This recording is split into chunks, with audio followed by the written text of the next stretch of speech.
Alors bonjour, je m'appelle Christelle Mounier, je suis fondatrice de Covirtua Cognition. Donc j'ai une intervention un peu atypique aujourd'hui parce que moi je vais vous parler du parcours d'une structure qui avait au départ, on va dire, une intention de créer un logiciel technologique pour des orthophonistes, donc assez loin de votre réalité.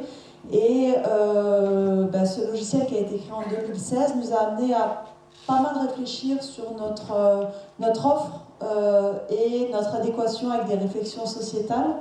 Et donc, on va dire d'un produit purement technologique, on a progressivement pivoté pour arriver aujourd'hui à on va dire une innovation sociétale, puisqu'aujourd'hui notre discours, c'est d'aider les patients à rééduquer leurs fonctions cognitives partout et tout le temps.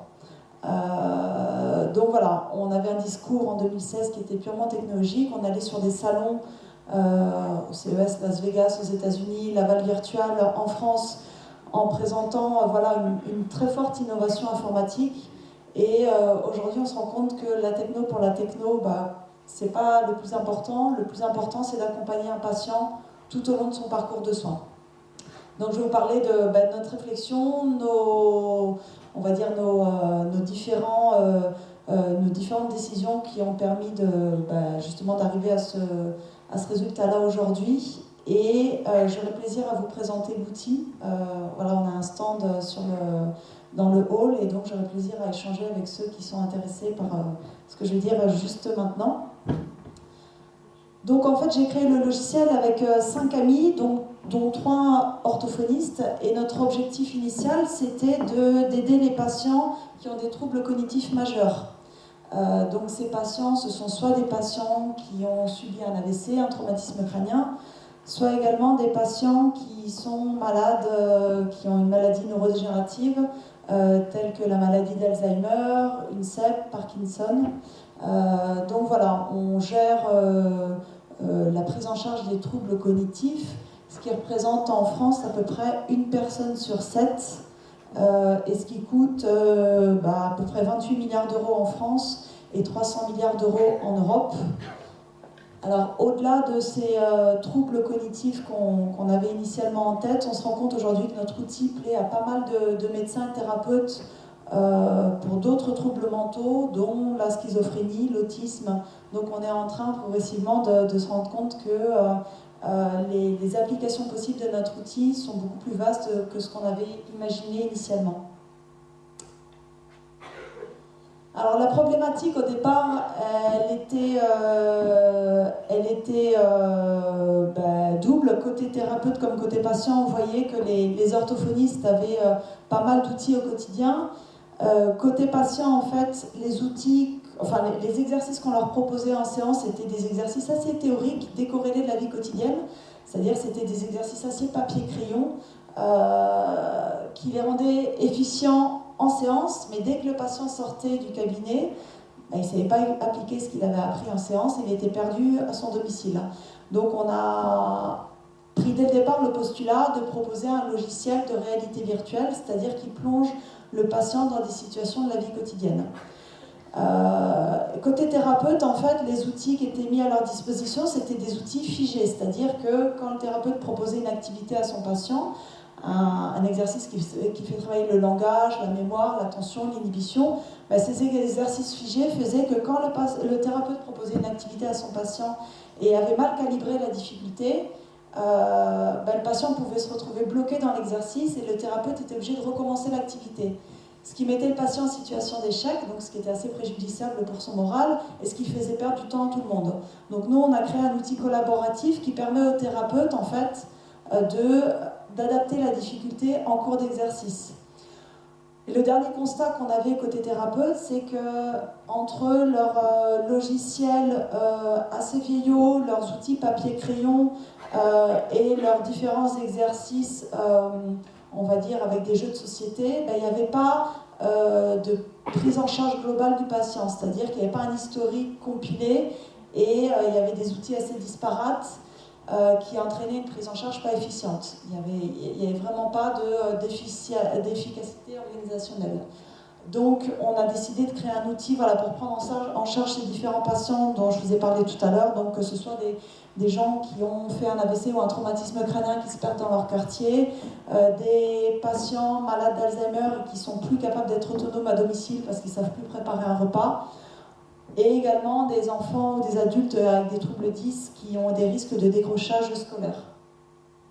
Je ne sais pas si avec le micro j'ai la bonne distance, vous entendez bien? Ouais, c'est bon.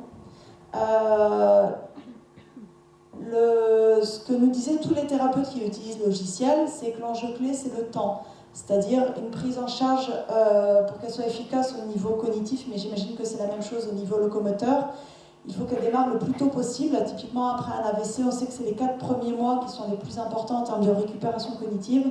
Il faut qu'elle soit assez intensive.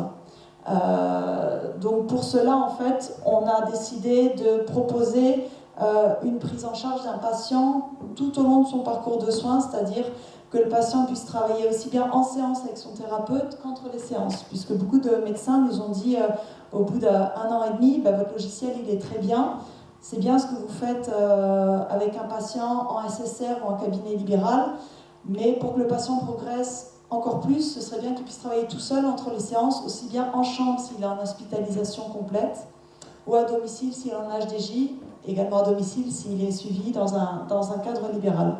Donc assez vite on s'est dit voilà, il faut qu'on accompagne le patient partout et tout le temps, c'est-à-dire voilà, que ce soit le week-end, le soir, qu'il puisse accéder à des exercices cognitifs quand il le souhaite. Et donc en quelques mots, donc voilà, les innovations que je vous ai décrites ici, vous pourrez mieux les comprendre en fait en allant sur le stand, parce que voilà, c'est beaucoup plus parlant en voyant en vrai l'outil. Mais voilà, on a 3 grandes innovations. Une innovation sociétale, puisque on veut accompagner un patient tout au long de son parcours de soins, qui est vraiment un continuum, c'est-à-dire qu'il n'y a pas une errance thérapeutique avec un patient qui est suivi dans un SSR sur un outil. Ensuite, il va avoir un ergothérapeute libéral et il doit se réhabituer à une autre façon de travailler ses fonctions cognitives. Donc voilà, on veut l'accompagner, que ce soit par exemple dans le cas d'un AVC, de l'UNV jusqu'à la fin du parcours de prise en charge en libéral. On a également une forte innovation technologique. Alors un des messieurs a vu ce matin l'outil. On a une innovation technologique qui est qu'on peut plonger un patient en réalité virtuelle dans une expérience et le thérapeute peut en temps réel rajouter de la difficulté, par exemple en introduisant des distracteurs, en complexifiant la tâche, ou au contraire en simplifiant l'exercice. Je vous donne un exemple tout simple. On a un exercice de conduite en ville qui fait travailler une grande fonction cognitive qui est l'attention. Le thérapeute va pouvoir placer un individu dans cet exercice, dans une ville virtuelle. S'il voit que le patient est très lésé, il fera rouler dans une ville virtuelle épurée, c'est-à-dire sans feu rouge, sans rond-point, sans circulation. S'il se rend compte que le patient il va bien, qu'il arrive à bien faire l'exercice, il peut rajouter discrètement depuis son poste, c'est-à-dire sans que le patient se rende compte, il peut rajouter ces éléments de complexité, c'est-à-dire il peut mettre des bouchons, il peut rajouter des ronds-points, il peut rajouter des feux, et il peut même rajouter des distracteurs supplémentaires, avec par exemple une ambulance qui grille un feu rouge. S'il veut mettre un distracteur audio, il peut mettre la radio pour qu'il y ait un distracteur qui dérange le patient. Et au contraire, s'il se rend compte que le patient il est fatigué, il a du mal avec toute cette complexité, il peut, sans déranger son patient, il peut simplifier la tâche. Pareil, dans un supermarché virtuel, vous l'avez vu tout à l'heure, on peut mettre de la musique d'ambiance, des annonces publicitaires, on peut mettre d'autres clients dans le supermarché qui sont des distracteurs visuels, on peut lui envoyer des textos pour le perturber. Donc voilà, là c'est l'innovation dont je viens de vous parler, c'est l'innovation technologique. Et la dernière innovation, c'est une innovation organisationnelle, parce qu'en fait, dans le logiciel, on est capable d'avoir l'historique du patient qui est enregistré, qui est compilé. Donc, un thérapeute qui prend en charge un patient, on va dire sur une consultation de 40 minutes, en moyenne, il gagne 5 à 7 minutes sur les exercices en 2D, sur tout ce qui est préparation de la séance et compilation de l'historique. Et sur les exercices en réalité virtuelle, on gagne plus d'1 heure, parce qu'il n'y a pas à sortir en vrai avec le patient. Donc voilà, c'est les 3 innovations qu'on propose aujourd'hui dans le logiciel.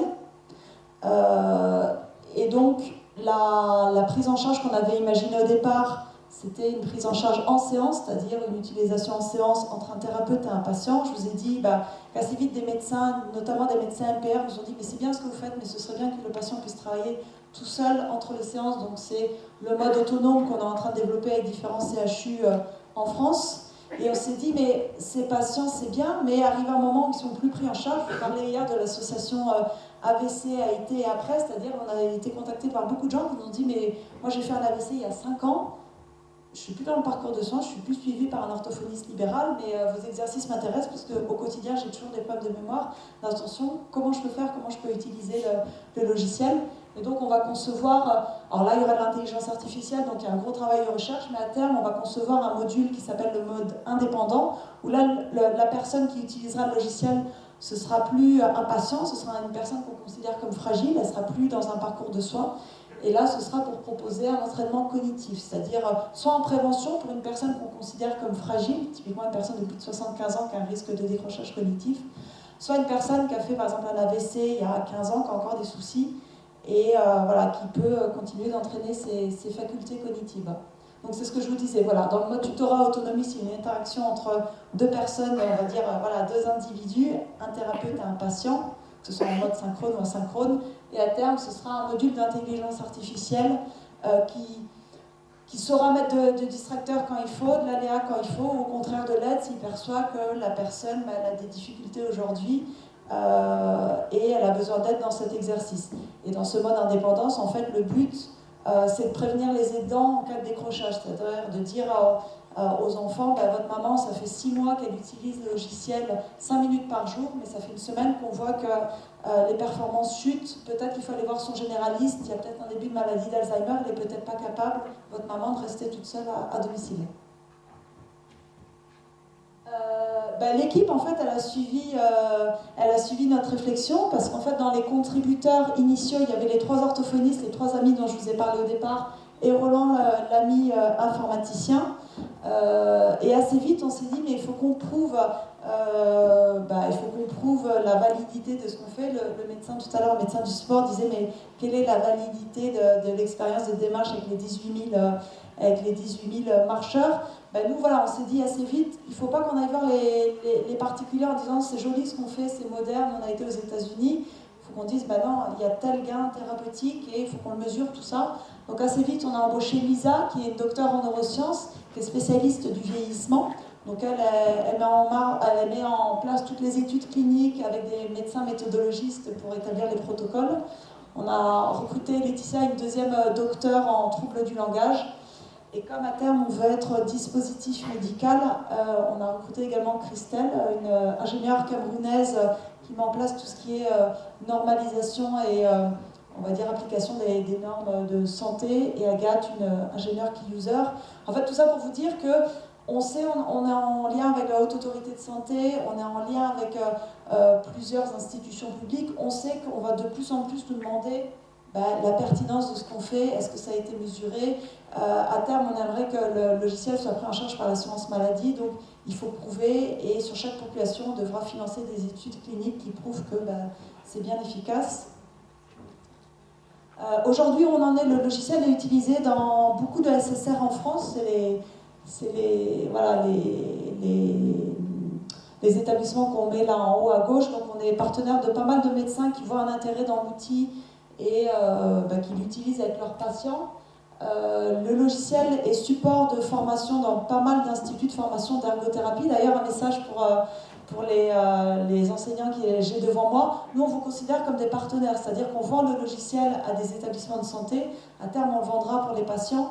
On vous voit comme des partenaires, pas comme des clients. Donc, si vous jugez que c'est pertinent comme support de TD, comme support de cours, on vous le mettra gratuitement à disposition avec plaisir. Pareil pour les étudiants, si vous voulez faire des mémoires dessus, il y a pas mal d'étudiants ergothérapeutes ou orthophonistes qui ont fait des mémoires, n'hésitez pas à venir nous voir.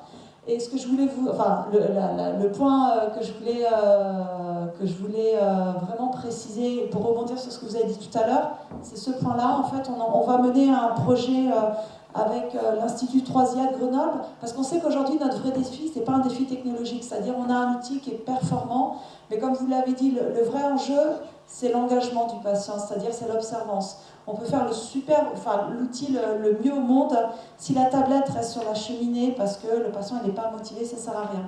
Donc on va démarrer une thèse avec l'Institut 3IA de Grenoble et le Jean Topol de Toulouse, Et le but, ça va être de mesurer l'engagement des personnes âgées dans l'utilisation des logiciels, c'est-à-dire détecter les freins à la motivation et les leviers au contraire de motivation, parce que c'est ça le vrai enjeu, c'est qu'il y a un changement des mentalités, comme vous dites, hein, que les gens, ce ne soit pas juste j'essaye pendant 6 mois, après je laisse tomber, mais voilà, voir ce pourquoi ils auront envie de continuer, ce qui fait qu'ils seraient démotivés.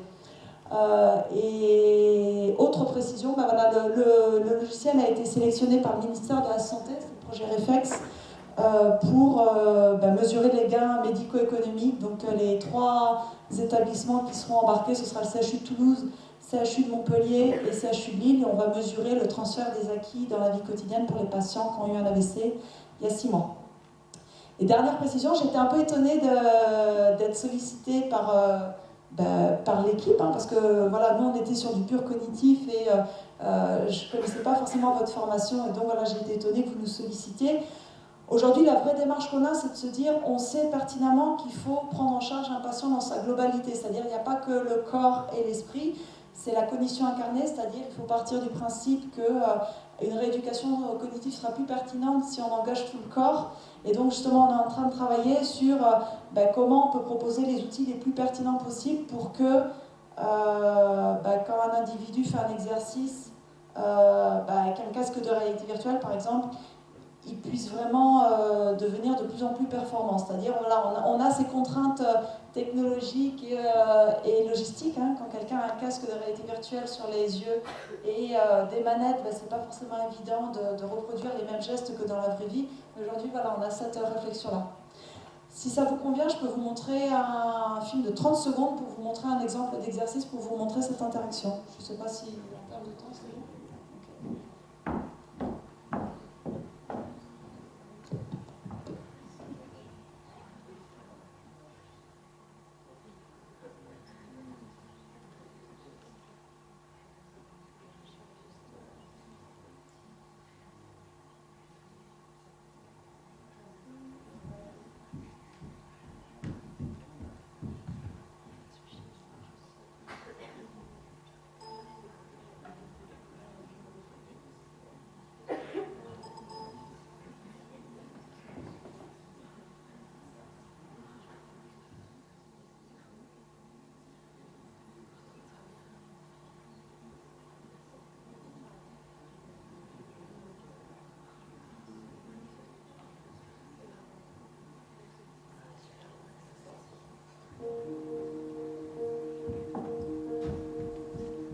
Covirtua Cognition est un support numérique innovant pour la prise en charge d'un patient par son thérapeute.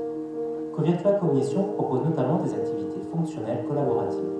Dans l'activité des courses, le patient se retrouve dans un supermarché virtuel proposant plus de 300 produits avec leur prix et leur grammage.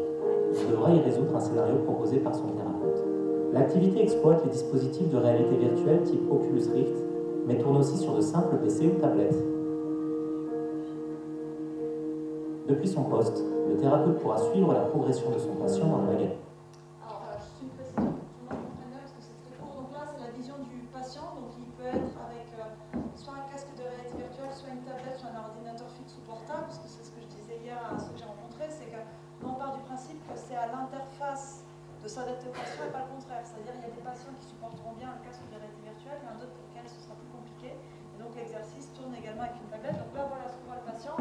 Et voilà ce que voit le thérapeute, c'est-à-dire que le thérapeute il va envoyer le patient dans le supermarché et c'est là qu'il peut lui envoyer des textos, qu'il peut rajouter de la musique.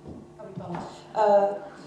Voilà, donc c'est ce que je vous disais, là c'est la vision du patient, là c'est la vision du thérapeute, et le thérapeute a une vision vraiment plus complexe de l'exercice, hein. Il a une vision de tableau de bord et c'est lui qui peut, alors je ne sais pas s'il y a des gamers dans la salle, mais il devient un peu un maître du jeu, c'est-à-dire voilà, il peut vraiment faire la pluie et le beau temps sur ce que vit le patient.